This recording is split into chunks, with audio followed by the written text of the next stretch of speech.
capítulo 2 de Apocalipse, a partir do versículo 8, segunda carta à igreja de Esmirna. E estas cartas, naquele momento, foi para aquela igreja. Hoje são para todas as igrejas, todas as cartas. Aquelas cartas são atemporal, elas são um firmamento para todas as igrejas, ainda mais nesse tempo que nós estamos vivendo, o tempo que antecede a vinda de nosso Salvador Jesus Cristo. Então a gente pode mais uma vez nos espelharmos no sentido de nos avaliarmos com esta segunda carta do Senhor, escrevendo à igreja de Esmirna. Apocalipse 2, 8. E ao anjo da igreja que está em Esmirna escreve: isto diz o primeiro e o último, o que foi morto e reviveu. Eu sei as tuas obras, e tribulações, e pobreza, abre parêntese, mas tu és rico, fecha, e a blasfêmia dos que se dizem judeus e não são, mas são da sinagoga de Satanás. Nada temais das coisas que há de padecer. Eis que o diabo lançará alguns de vós na prisão, para que sejais tentados, e tereis uma tribulação de 10 dias. Sê fiel até a morte, e dar-te-ei a coroa da vida. Quem tem ouvidos, ouça o que o Espírito diz às igrejas. Ao que vencer, não receberá o dano da segunda morte. Amém. Amém? Podei-vos assentar. Pois bem, irmãos, aqui estamos nós mais uma vez. Eu queria introduzir a minha mensagem de acordo com aquilo que eu entendo que é a mensagem central a esta igreja de Esmirna. E pensando nisso, eu queria fazer um paralelo rapidinho aqui com os irmãos, acerca da perspectiva humana e da perspectiva divina, acerca do entendimento humano e da proposta divina. É muito estranho, e aí só depois que você começa a conhecer um pouco mais a palavra de Deus, você entende o que ela diz, quando diz que o evangelho para aqueles que perecem é loucura, mas para nós que somos salvos é o poder de Deus. Por quê? Porque existem coisas na Bíblia que você só vai entender pelo Espírito. Existem coisas na Bíblia que se o Espírito Santo, através da sua intimidade e relacionamento com Deus, não te mostrar, você não vai entender. Porque eu chamaria dos paradoxos de Deus. São coisas paradoxas, que na nossa razão, na nossa vida secular, na nossa vida cotidiana, a gente não consegue entender. Por quê? Porque na perspectiva de Deus, algumas coisas são totalmente diferentes da nossa. Por exemplo, para Deus, subir é descer. Para a gente subir é subir. Para Deus não. Para Deus subir é descer. Para Deus, ganhar é perder. Ele diz, quem quer ganhar, perde. Porque quem perder, ganha, mas quem ganhar, perde. Olha que coisa. Como é que eu quero que alguém que não tem o Espírito Santo, como é que eu quero que alguém que não tenha relacionamento com Deus, entenda uma matemática como esta? Como? Não dá para entender. Por isso que existem muitos cristãos que estão dentro da igreja turbados, porque eles não alcançaram ainda relacionamento com Deus suficiente para entender essas coisas. Eles não alcançaram ainda, por isso estão frustrados. Por isso que a gente é cheio de perguntas sem resposta. Porque se o nosso relacionamento com o Senhor tivesse mais afinado, mais íntimo, essas perguntas nem existiriam. Por quê? Porque quando a gente desce, a gente vai entender que está subindo. Paulo escreve dizendo assim, eu entendi. Entendi que quando eu estou fraco, eu estou forte. Na perspectiva humana, o fraco é fraco e o forte é forte. Mas na divina não. O fraco é forte. Agora, o porquê? Você tem que explicar isso para quem não tem relacionamento com Deus. Porque quem tem relacionamento com Deus entende que é na nossa fraqueza que o poder de Deus se aperfeiçoa. É nas nossas debilidades que a gente se chega mais perto de Deus, que a gente se quebranta. Alguém já disse que o sucesso é um terreno minado. Alguém diz assim, cuidado com a prova. Eu digo o contrário, cuidado com o sucesso, cuidado com as festas. Porque foi exatamente numa festa que Maria e José esqueceu Jesus. Então Jesus está nos ensinando isso. A Bíblia são os paradoxos de Deus. Subir é descer, ganhar é perder. E o maior, a Bíblia diz, é o menor. Senhor, quem é o maior no reino dos céus? Aí o Senhor diz, traga essa criança aí. Pôs o menino no meio da roda e disse, olhe para ele. Qualquer um que se fizer como esta criança é maior no reino dos céus. Se fizer como ele, tem parte. Se não fizer, não tem. Na nossa concepção, os últimos são os últimos. Na perspectiva de Deus, os últimos são os primeiros. É isso que a gente precisa entender. O exaltado é o abatido é o exaltado. É isso que a gente precisa entender. Às vezes você vê alguém que parece que é altivo, mas na verdade aquela pessoa abriga dentro dela um sentimento de inferioridade. Então ela precisa a todo momento se impor, a todo momento ela precisa se reafirmar diante das pessoas. Às vezes você vê uma pessoa brava, brigona, tudo que ela quer é um abraço, aquilo ali é um clamor por carinho, só que ela não sabe manifestar isso. Então o que é que nós precisamos? De percepção espiritual, de visão espiritual, para entendermos a perspectiva de Deus. Na perspectiva humana, é o tanto que junta que a gente tem. Na de Deus não, é o tanto que a gente libera, é que a gente recebe. Afinal de contas, é dando que se recebe. Aquele que retém, até o que ele retém lhe será tirado. Mas quem não tem, e por que não tem? Porque libera. Essa pessoa é suprida. Pastor, o que isso tem a ver com a carta a Esmirna? Tem tudo a ver. Porque quando você olha para esta igreja, diferente da primeira, a distância, parece uma igreja desprezada. Parece uma igreja em que Deus não ama. Parece uma igreja em que Deus não está nem aí, que Deus virou literalmente as costas para esta igreja. E essa é a concepção que se tem hoje em muitos lugares. Se você perdeu, é porque Deus não te ama. Se você não conseguiu, é porque Deus não te ama. Se você orou, e Deus não disse sim para você, é porque Deus não quer o teu bem. Se você fez tudo certinho e ainda assim deu tudo errado, é porque Deus não está com você. Você não é um homem abençoado. Qual é a definição hoje que se tem de alguém abençoado? Qual é a definição hoje que se tem de um pastor abençoado? É um pastor que tem muitos seguidores, é o pastor que tem uma igreja grande, e isso não é verdade. Na perspectiva de Deus, às vezes o rico é pobre e o pobre é rico. É isso que a gente precisa entender hoje aqui, que hoje o chip seja mudado, esse chip que esse mundo materialista, que esse mundo capitalista quer implantar dentro da igreja. E com tristeza eu denuncio, já chegou dentro de um monte de igreja, de que crente próspero é o crente que parou ali no pátio com um carro importado, mas talvez ele seja o mais miserável de todos eles. E eu não estou fazendo apologia à miséria, porque Deus é dono do ouro e da prata, mas as maiores riquezas não são nessa perspectiva, é na perspectiva da eternidade, é na perspectiva do céu. Talvez pessoas tenham entrado aqui, querido, que juntou moedas para passagem, e isso não define ela como uma pessoa pobre. Muito pelo contrário, podemos estar diante de uma pessoa extremamente rica, porque a riqueza não é definida pelo que tenho, mas pelo que eu sou em Deus. É mais ou menos isso que o Senhor escreve. E é interessante que a igreja de Esmirna, e Esmirna, a palavra Esmirna significa amargo. Aí já começa, amargo, que tem a ver com mirra. E alguém já disse que mirra, ao mesmo tempo que ela tem um cheiro muito agradável, ela tem um sabor muito amargo.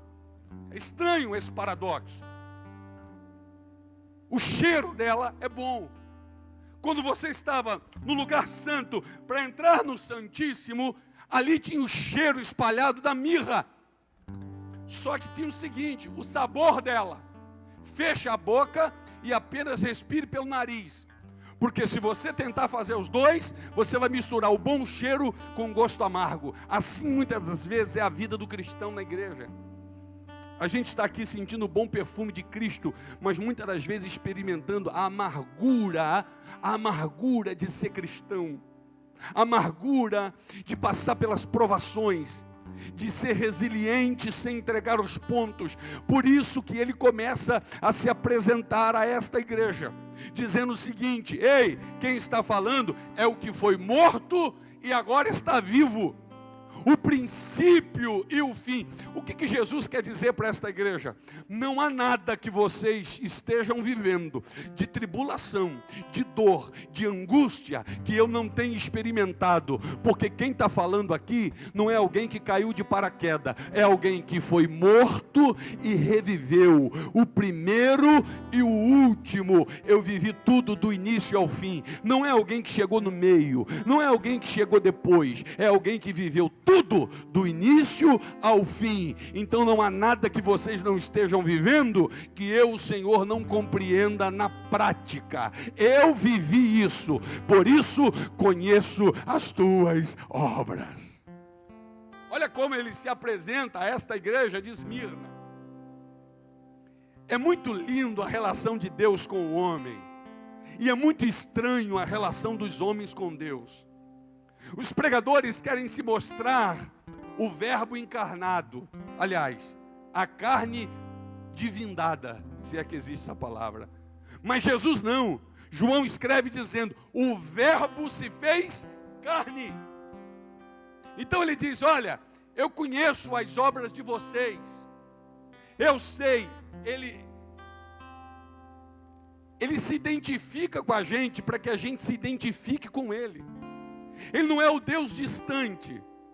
Para o pentecostal ao extremo, ele é o Deus que só tem um lugar: o seu alto e sublime trono. Para o cristão que se identifica com esse Cristo, é aquele que entra dentro do teu quarto quando você fecha a porta e fala com teu pai em secreto, e em secreto ele te ouve.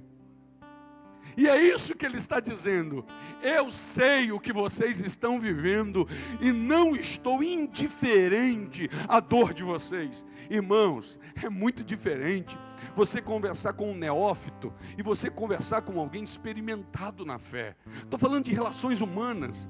É diferente de você conversar com alguém que já foi experimentado. Essa pessoa tem marcas na alma, marcas no corpo. Porque não me diga que não, a vida marca a gente, os acontecimentos marcam a gente, são cicatrizes que Deus sara. Se você entrou aqui hoje com feridas abertas, e é muito provável, esse é um tempo de muitas feridas abertas, elas estão abertas. E eu não posso ser menino de dizer para você que isso vai passar e você vai esquecer. Não vai, porque ficam marcas. Mas eu posso dizer pela palavra que isso vai cicatrizar. Embora você nunca mais esqueça, vai ter um momento em que você não vai sentir mais a dor disso, porque há bálsamo, há remédio, há médico em Gileade, há um Deus no céu que é pastor, e todo pastor tem uma bolsinha de couro do teu lado, sabe, com o alforge, e ele tem azeite para ferida, ele sara. Pode estar doendo muito, e eu vou dizer para os irmãos, tem feridas que são tão profundas, tem dores que são tão fortes, que a gente imagina que nunca mais a gente sara disso. É só uma sensação, vai passar, porque ele cura, ele trata, ele toca, ele mexe, ele fecha, ele sara, e fica só um testemunho. E as cicatrizes jamais poderão ir embora, porque se cicatriz ir embora, vai embora testemunho. Cicatriz não é vergonha do que você passou, é testemunho do que você passou, para a glória, honra e glorificação do bendito nome de Jesus. Exatamente. Então ele se apresenta dizendo: ei, eu sou o primeiro e o último, eu sou o que morreu, mas o que ressuscitou. Aleluia. Não há nada que o seu povo passe que ele não entenda. As coisas não eram fáceis para a igreja de Esmirna. A igreja de Esmirna era uma igreja perseguida. Irmãos, já viveu perseguição? Perseguição mesmo. Esta igreja era uma igreja perseguida. Esta igreja hoje não seria popular. Essa igreja hoje, nos nossos dias, não seria uma daquelas igrejas que as pessoas buscam para ir. Não, vamos em outra, aquela não, aquela é perseguida. Vamos na outra ali que é legal, a outra de um show pirotécnico, mas essa não, essa é uma igreja perseguida. A pergunta é, por que é perseguida? Por que somos perseguidos? Por que somos injuriados? Por isso que Jesus escreve lá em Mateus capítulo 5, dizendo, gente, deixa eu falar para vocês uma coisa. Quando vos perseguirem, vos injuriarem e mentindo disserem todo mal contra vós, por minha causa, alegrai-vos e exultai, porque assim perseguiram os profetas que foram antes de vós. O problema hoje é que nós queremos ser provados sem ser aprovados. Queremos ser aprovados sem ser provados. O problema hoje é que nós queremos passar de nível fora do tempo sem ter aprendido todas as lições no nível de baixo. Mesmo que essas lições doem, ferem, mas que vão marcar, vão amadurecer a gente. E eu digo para você, não é fácil pregar isso, porque, aliás, pregar talvez seja mais fácil do que viver. Porque viver essas lições, receber essas marcas é muito difícil. O problema de hoje é que nós vivemos uma geração que quer ser sarado sem adoecer, quer sair da cova sem nunca ter sido jogado nela, quer ser exaltado sem nunca ter sido humilhado, querem ser conhecidos sem passar pelo processo. Ei, eu quero te dar uma notícia: Deus ainda trabalha de forma processual. Deus não pula etapas, Ele não precisa das etapas, nós precisamos das etapas, para sermos forjados, para sermos tratados. Sabe a sementinha de trigo que faz o delicioso bolo, que faz o delicioso pão? Antes desse trigo se transformar num pão, ele era arrancado. E ser arrancado às vezes é difícil. Ser arrancado com força dói, machuca, a gente não entende. Depois esse trigo era levado para a eira, jogado no chão. E é difícil, a gente não quer estar no chão, a gente quer estar nas prateleiras. Mas antes da prateleira vem o chão. E depois, esse trigo era açoitado com varas, fustigado com vara. Por quê? Para a palha soltar da semente. Depois, alguém vinha e jogava para o alto. Para quê? Para o vento passar por cima da eira, levar a palha e ficar só o que deveria ficar. Porque só ficando o que deve ficar, se pode produzir o efeito ou o propósito pelo qual aquilo nasceu. Eu não sei se você consegue entender, mas são os processos que a gente vive. A gente está crescendo, crescendo, crescendo. Olha para um outro e diz: ei, irmão, está crescendo? Estou, e você também, eu estou vendo. Glória a Deus, é tempo de crescimento. Só que depois do crescimento vem um tempo em que a gente é arrancado. Porque Deus não te plantou na terra para ornamentar a terra. Deus não plantou esta igreja aqui em Itaboraí para ornamentar a cidade e todo mundo passar e dizer: que igreja. Não, existe um tempo em que a gente é arrancado. E depois de arrancado, a gente é jogado na eira. E depois de jogado na eira, a gente é chicoteado. E depois de chicoteado, a gente é jogado para cima, para o vento passar. Mas a boa notícia é que depois do processo, fica só a tua essência, fica só o que Deus quer. Então, Senhor, nos arranca. Então, Senhor, nos joga na eira. Então, Senhor, passa o vento, mas que fique só o que o Senhor quer que fique. Quem não se submete ao processo, fica a vida toda representando, só plantado, só ornamentando. Pregador que não é arrancado, só ornamenta. A mensagem dele só serve para tornar o seu próprio nome célebre. Só serve para que a congregação admire sua eloquência, sua retórica, sua visão do texto. Mas pregador que se permite ser arrancado, levita que se permite ser arrancado, Obreiro que se permite ser arrancado, ovelha que se permite ser arrancada, igreja que se permite ser arrancada. E às vezes, quando alguém nos arranca, fica pedaço nosso para trás. Quando a gente permite isso, a gente se permite ser o que Deus quer que a gente seja. E eu quero ser o que Deus quer que eu seja. Não importa o quanto de mim precisa ser arrancado. Não importa o quanto de palha que ainda está em mim, que precisa ser tirada. Ah, pastor, eu estou olhando ali para o lado e aquela igreja ou aquele irmão não está vivendo isso. E aí, ele é abençoado e você não? Você é. Deus tem propósito com você. Deus está amassando a massa. Deus está moldando o vaso. Deus está arando a terra. Porque você é difícil, é lavoura de Deus. Você nasceu para cumprimento de um propósito, e esse propósito vai se cumprir. Vai se cumprir. É fácil, pastor? Não é nada, irmão. Não é nada. Às vezes eu acordo no meio da madrugada e a Adriana está aqui chorando, sem saber por quê. Acordar chorando, sofrendo.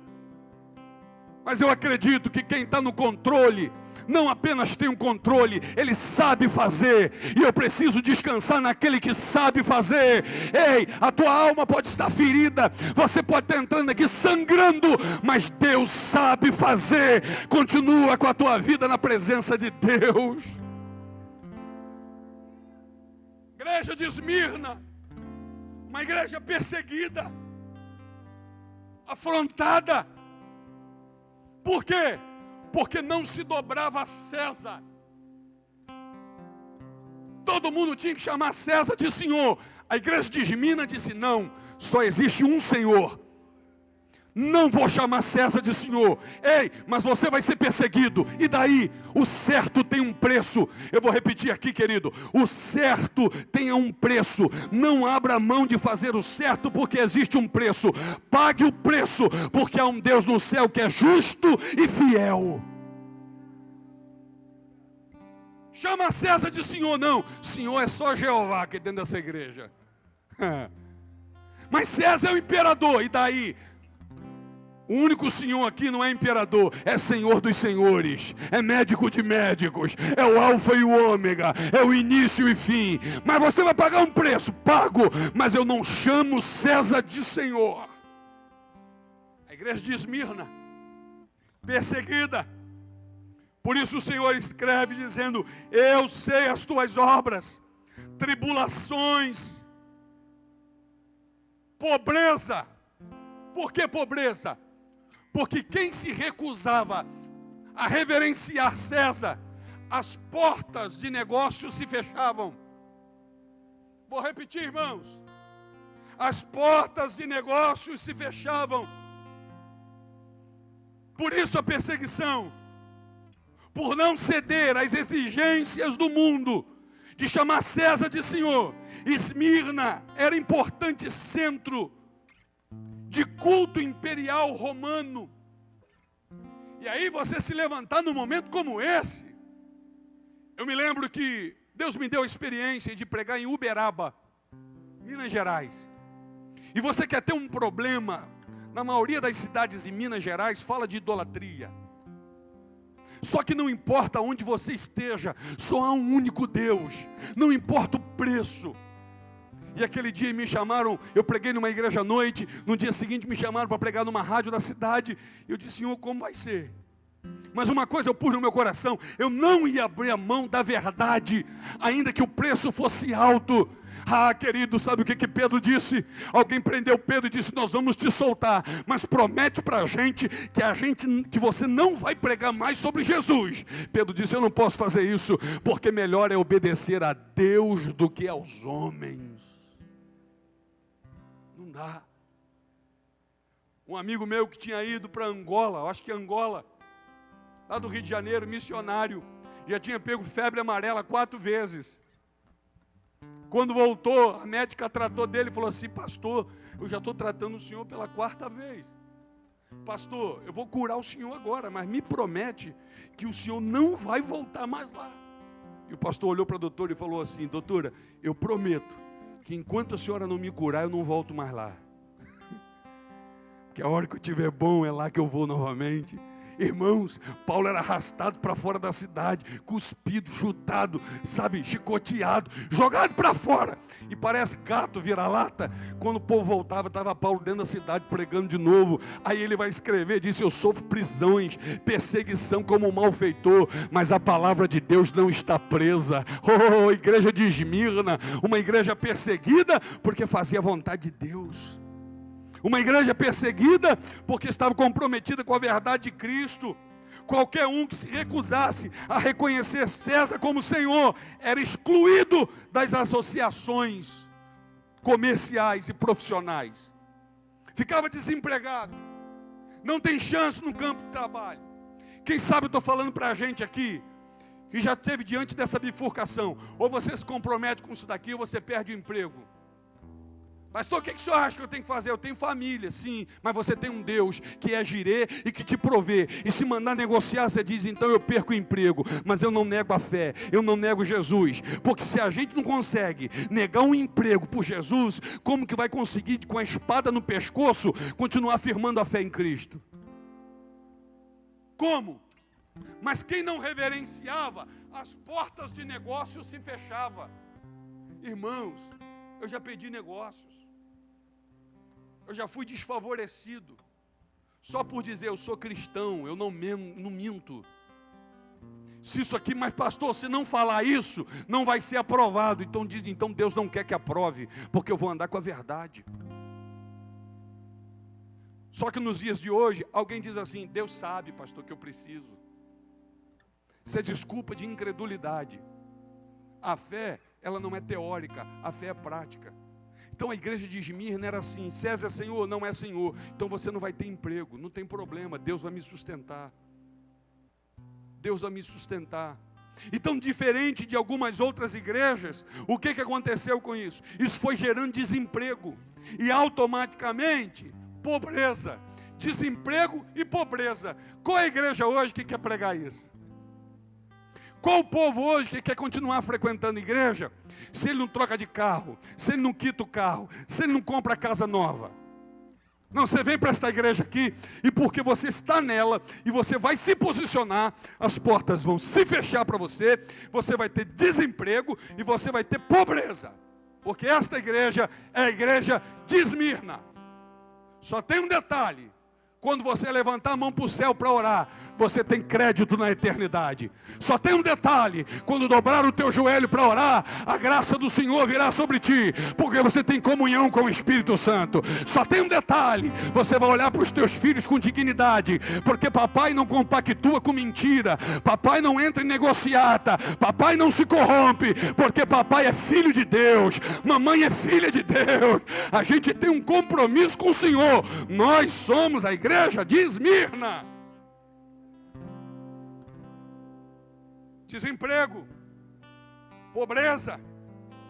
O que é isso, pastor? Retaliação. Retaliação, e é tão absurdo que hoje alguém olha um cristão pobre, ou desempregado, ou vivendo provações, diz: esse cristão não é abençoado. E às vezes ele só está vivendo tudo que está vivendo porque ele é abençoado. Porque o abençoado não é aquele que cede para manter o emprego. O abençoado não é aquele que cede para não perder a pensão. O abençoado não é aquele que cede para não perder o benefício. O abençoado é, mesmo sabendo que vai passar provação, honra a Deus acima de qualquer coisa, porque ele sabe do que Davi disse: fui moço, hoje sou velho, mas nunca vi um justo desamparado, um justo desamparado, nem a sua descendência mendigar o pão. Ei, irmão, o reino de Deus é com justiça, igualdade, bondade, fidelidade. Por isso a sua igreja te adora. Então, amado, anda na retidão e na justiça. Perca coisas, mas o que é seu vem de Deus. O que é seu vem do céu. O que é seu vem abençoado. O maná que é seu céu vem do céu, chega na tua porta, chega na tua casa com dignidade, com honra, com princípio e com louvor a Deus. O que é isso, pastor? Igreja de Esmirna. César é Senhor. Para mim não. Para mim só existe um Senhor, e o nome dele é Jeová.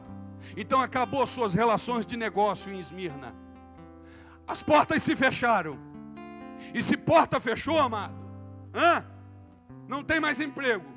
Se não tem emprego, não tem provisão. Se não tem provisão, a pobreza vem. E é interessante que o termo pobreza aqui, nesta passagem, significa pobreza abjeta. Aquele que não possui absolutamente coisa alguma. Eu não estou falando de não ter dinheiro para ir no McDonald's. Eu não estou falando de não ter dinheiro para pegar o Uber. Eu estou falando de pobreza. O texto aqui, pobreza aqui, é aquele que não tem absolutamente coisa alguma. Era a igreja de Esmirna. Era a igreja de Esmirna. Como é que vai ser? Não sei. E os dízimos e ofertas que mantêm a obra? Não tem. O povo está pobre. E aí, vai parar de pregar para mudar isso? Não. A verdade não muda pelo fato de alguém gostar dela ou não. Jesus falou uma verdade e alguém encheu a mão e lhe deu um tapa no rosto. Jesus olha no olho do cara e diz assim: por que você me bateu? Porque eu falei a verdade. Me bate se eu falar mentira. Meu irmão, há uma diferença muito grande entre pagar um preço por desobediência e pagar um preço porque você está agradando a Deus. Existem problemas que nós não teríamos se não tivéssemos tanta preocupação em agradar a Deus. Existem coisas que seriam muito mais fáceis para a sua vida financeira e para as suas relações humanas se você não tivesse no coração o desejo de agradar a Deus. Mas continue. O meu amigo vai me deixar. Esse pode te deixar. Ou você prefere que o outro amigo te deixe? Quem te deixa porque você anda com a verdade nunca foi teu amigo. E talvez nunca esteve com você. Você não pode perder o que você nunca teve. Se foi embora é porque você nunca teve. Não por causa da verdade. Esta era a igreja de Esmirna. Aleluia.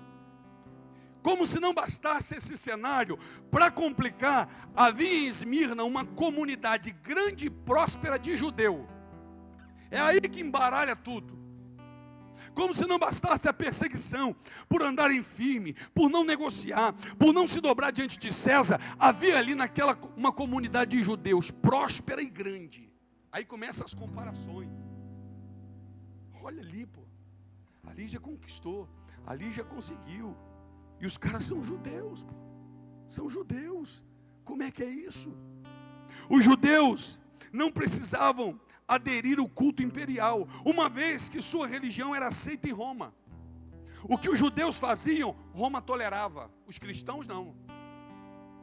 Judeu era o crente maneiro da época, me perdoe a expressão, era o crente gente boa, era o crente maneiro. Então o que eles faziam, beleza, só que eles também não contribuíam com a fé cristã, não fazia diferença, sabe o cristão de cima do muro? Eu não me posiciono aqui, mas também não faço diferença ali, não contribui. Quem não é por nós, é contra nós. Não existe coluna do meio, não existe um campo neutro, não existe. Então esses judeus estavam ali, não eram incomodados, mas também não incomodavam. Assim os membros da igreja de Esmirna eram difamados, maltratados, tanto por judeus quanto por gentios. Fogo amigo, crente lutando contra crente. Sabe aquela coisa de você querer andar com Deus, de você querer consagrar, de que você querer se afastar do mal, e tem um outro cristão dizendo para você, não precisa de tanto. Para que isso? Dá uma maneirada. Qual o problema disso? Não vai tanto assim. Não seja demasiadamente justo. Não precisa disso tudo. O tempo é outro. Esses eram os judeus. Por isso o Senhor escreve, olha, os que se dizem judeus e não são, mas são da sinagoga de Satanás. Sinagoga é uma espécie de escola. Sinagoga de Satanás. Irmãos, quando a Bíblia diz, ei, presta atenção, quando a Bíblia diz no Salmo 1 que nós não devemos andar segundo o conselho dos ímpios, não pararmos no caminho dos pecadores, e nem nos assentarmos à roda dos escarnecedores, logo vem à nossa cabeça aquele amigo do trabalho tribulado. Mas tem escarnecedor dentro de igreja, tem ímpio dentro de igreja. Então não é um espaço geográfico, são pessoas. Os que se dizem judeus e não são, mas são da sinagoga de Satanás. Ande com homem de Deus, ande com mulher de Deus, se relacione com gente que quer Deus, se relacione com gente que ama Jesus. Eu não estou falando de se tornar um ermitão, eu não estou falando que você tem que se isolar e não cumprimentar ninguém. Cumprimente todo mundo, mas faça alianças certas. Faça as alianças certas.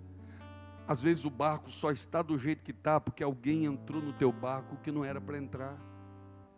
Aí a tempestade veio, aí o problema veio. A igreja de Esmirna não cedia, era uma igreja firme, era uma igreja firmada. Esses cristãos, eles eram ricos, aleluia. Por isso que você vai ver no versículo de número 6, olha que coisa, o versículo de número 6, diz assim o versículo, olha, eu sei, o versículo 9, eu sei as tuas obras, pobreza, aí entre parênteses, mas és rico.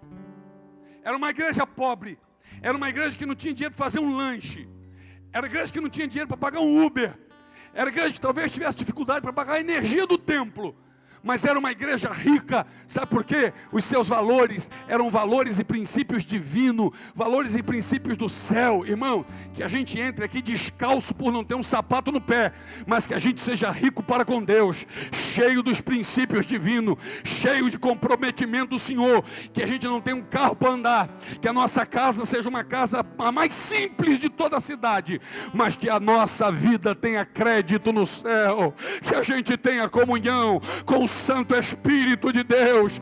Enquanto uns estão buscando riquezas, que sejamos uma igreja que busque valores espirituais. O Senhor diz, eu conheço as obras de vocês, conheço as tribulações, conheço a pobreza, abre parênteses, mas vocês são ricos. Aleluia. Por isso que eu falei desses paradoxos. Eu conheço um monte de rico pobre, mas a igreja de Esmirna era uma igreja pobre, rica. Eu quero ser essa igreja. Quantos querem? Valores espirituais. Que me falte o dinheiro do lanche pós-culto, mas que não me falte a graça, o favor, a presença, a comunhão, a autoridade, a unção espiritual. O que nos define não é o tamanho da nossa igreja. O que nos define para Deus não é o tanto de tecnologia que nós temos dentro do santuário. É o nosso comprometimento com a verdade.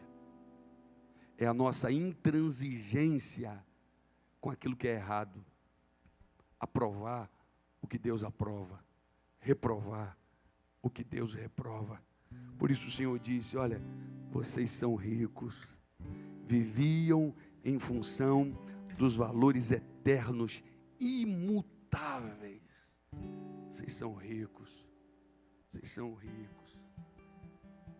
Existem pessoas que são tão pobres que tudo que elas têm é dinheiro.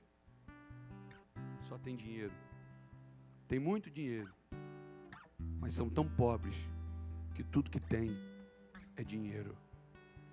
Deixa eu contar um testemunho pessoal. Esse tempo tem me feito refletir muito. Muito, muito, muito. E eu tenho conhecido pessoas e e frequentado algumas casas que eu tenho me sentido um miserável. Eu compartilhei isso com alguns irmãos. Um miserável. Existem pessoas dentro da nossa igreja e outras que já não estão mais, que ao olhar e se relacionar com elas, você dizia assim: essa pessoa está muito bem resolvida financeiramente. Até que você tem acesso à intimidade dela e você se sente um miserável, porque mesmo tendo o que ela não tem, você não tem um terço do que ela tem. Hoje é o dia do paradoxo, né?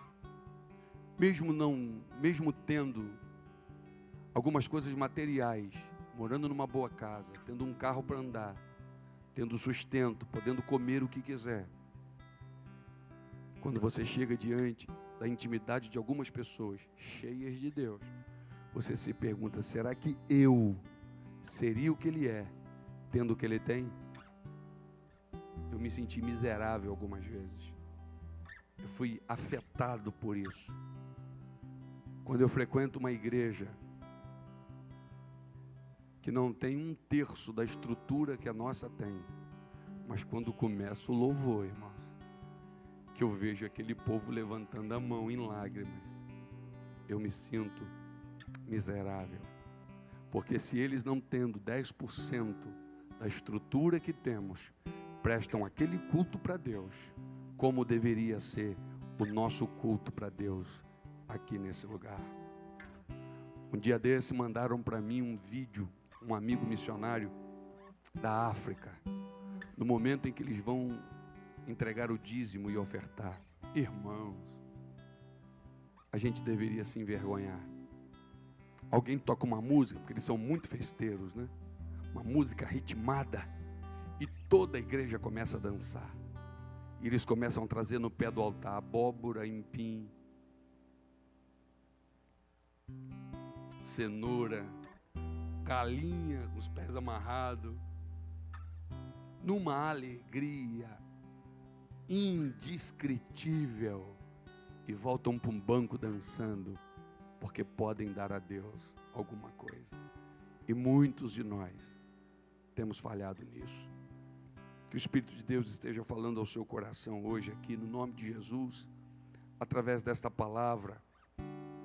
Sabe, eu quero terminar dizendo para você o que o Paulo escreveu na segunda carta aos Coríntios, no capítulo 6, não precisa abrir, se você quiser, só anota. Olha as palavras de Paulo. E nós, cooperando também com ele quem? Com Cristo, vos exortamos a que não recebais a graça de Deus em vão, porque diz: ouve-te em tempos aceitável, e socorri-te no dia da salvação. Eis aqui agora o tempo aceitável, eis aqui agora o dia da salvação, não dando nós escândalo em coisa alguma, para que o nosso ministério não seja censurado, antes como ministros de Deus, tornando-nos recomendáveis em tudo, na muita paciência, nas aflições, nas necessidades, nas angústias, olha isso, nos açoites, nas prisões, nos tumultos, nos trabalhos, nas vigílias, nos jejuns, na pureza, na ciência, na longanimidade, na benignidade, no Espírito Santo, no amor não fingido, na palavra da verdade, no poder de Deus, pelas armas da justiça, à direita e à esquerda, por honra e por desonra, por infâmia e por boa fama, como enganadores sendo verdadeiros. Aí olha o 9, não desconhecidos, mas sendo bem conhecido, como morrendo, e eis que vivendo, aleluia, como castigado e não mortos. Aí olha o 10 para terminar, como contristados, mas sempre alegres, como pobres, mas enriquecendo a muitos, como nada tendo, possuindo tudo. Palavra do apóstolo Paulo. Como nada tendo, mas possuindo tudo. Volto a dizer, eu não estou fazendo aqui apologia à pobreza. Muito pelo contrário. Deus tem muito para dar. Deus tem muito para nos honrar. Aliás, Deus está nos dando. O que a gente não pode é ser pobre espiritualmente. O que a gente não pode é achar que uma coisa substitua a outra. Que saia tudo, mas que fique a essência de Cristo no nosso coração. Que fique Deus, que fique Deus, que fique Deus. Aleluia. Na verdade, o sofrimento por um cristão só aumentava aquela riqueza. Quanto mais eles sofriam, mais aquela riqueza aumentava. Quanto mais eles sofriam, mais ricos diante de Deus eles se tornavam. Agora, olha um detalhe aqui. Você vai ver as 7 igrejas. O Senhor vem dando elogio e depois repreensão. Elogio e depois repreensão. Onde está a repreensão nessa igreja? Onde está a repreensão? Talvez, sabe por quê? Porque o mundo já tinha reprovado, mas Deus estava aprovando aquela igreja.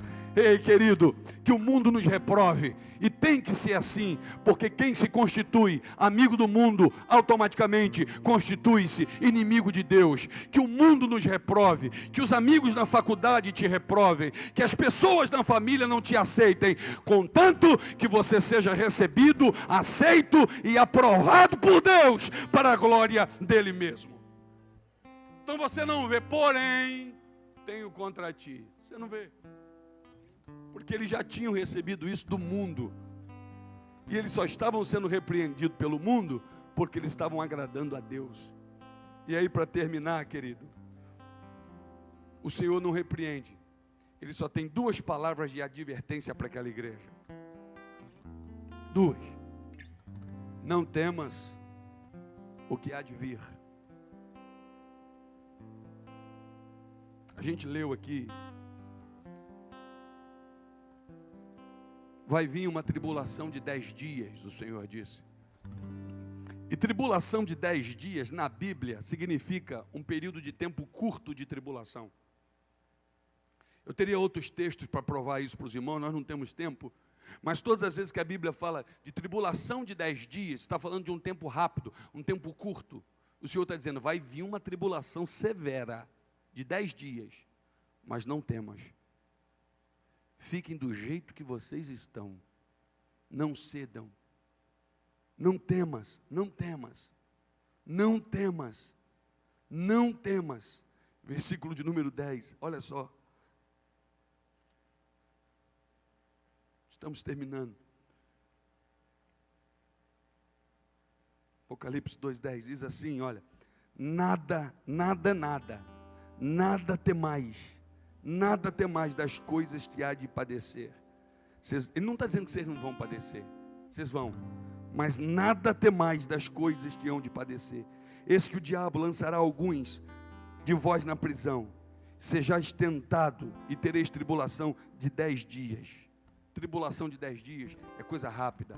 E a segunda palavra de advertência é sejam fiéis. Sejam fiéis. O Senhor está dizendo assim, eu conheço vocês. Não deixa a luta mudar o formato de vocês, não. É uma tribulação de 10 dias. Sejam fiéis.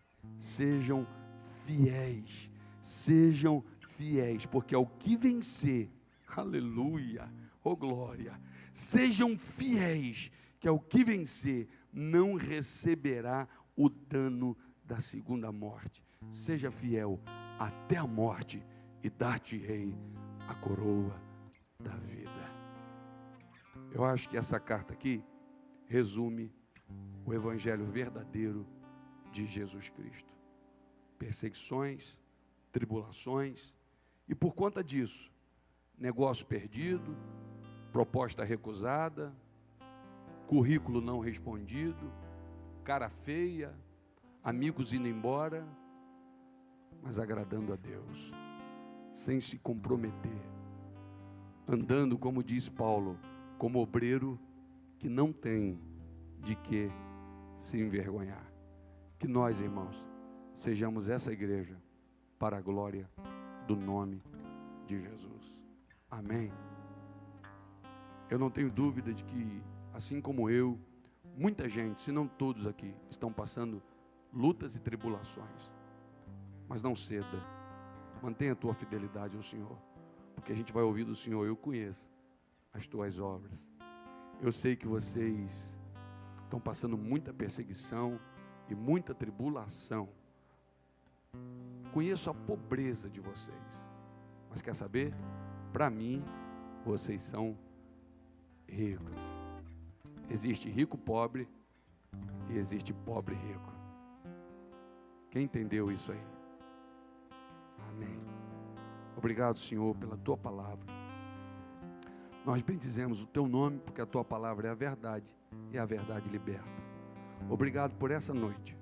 Obrigado porque eu creio que essa noite está trazendo reflexão, e essa reflexão, mudança, que possamos verdadeiramente ser a igreja que te agrada, que te faz sorrir e que te louva, sabendo, Pai, que o certo tem um preço, mas o certo é certo, independente do preço. Em nome de Jesus. Amém e amém.